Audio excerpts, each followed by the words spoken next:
In this video I will share real and relatable stories, like Mr. Harold, who found peace after retirement. Mrs. Eliza, who rebuilt her joy after loss, and Mr. Bennett, who rediscovered purpose through community. I remember a man named Harold.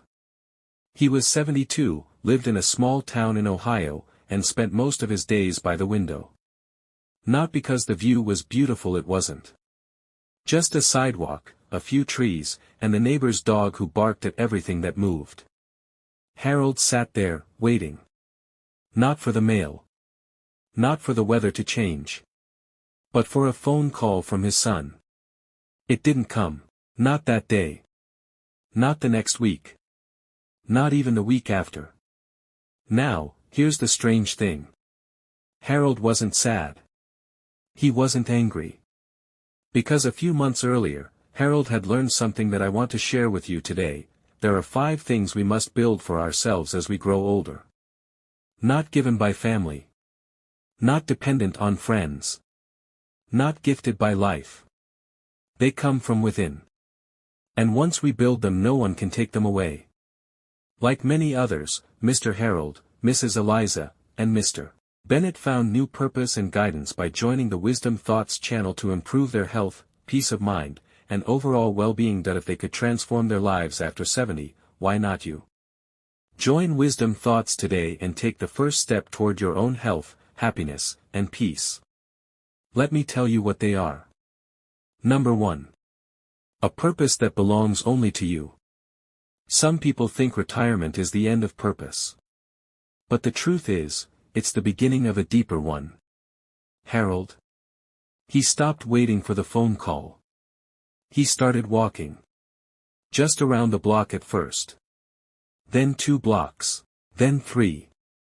On his 5th walk, he passed a park bench and saw a young boy crying, maybe 10 years old. Harold sat down and asked if he was okay. The boy nodded no. His parents were getting divorced. He didn't know who he'd live with. Harold didn't say much. He just listened.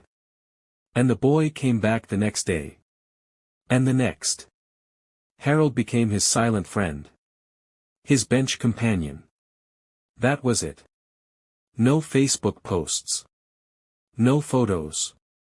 No applause. Just one man, becoming someone's safe space. That's purpose. It doesn't need to be loud to be real. Number 2. Health you manage without help. Now let me tell you about Rosa. She was 75, diabetic, lived alone in a warm little house filled with plants and cats. Rosa had 3 children. They loved her, but they were busy. So her medicines were often late. Her appointments delayed. Her joints hurt. Her sleep was terrible. One day, she decided to change one thing. Just one. She started stretching for 10 minutes every morning, with a YouTube video. The first day was hard. The second was worse.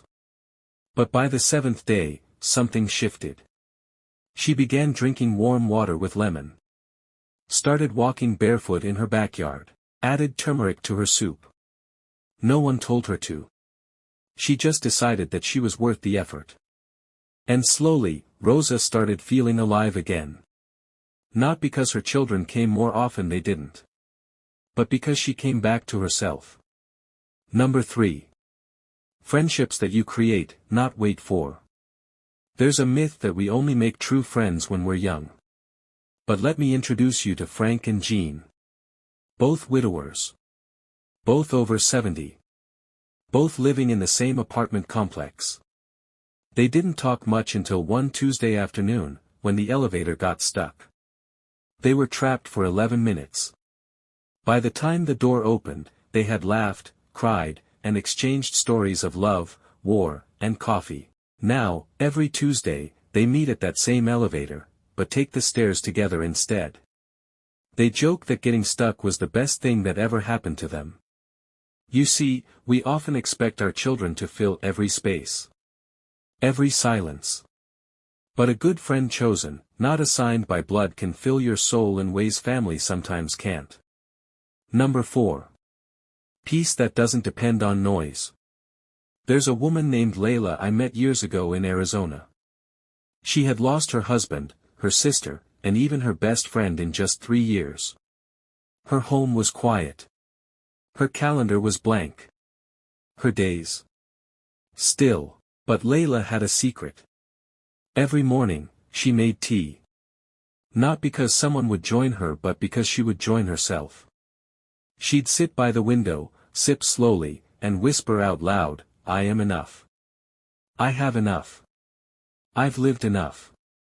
And I still have more." No phone call can give you that kind of peace. No reunion. No holiday gathering. It comes from knowing who you are, even in the silence. Number 5. Wisdom that keeps you young.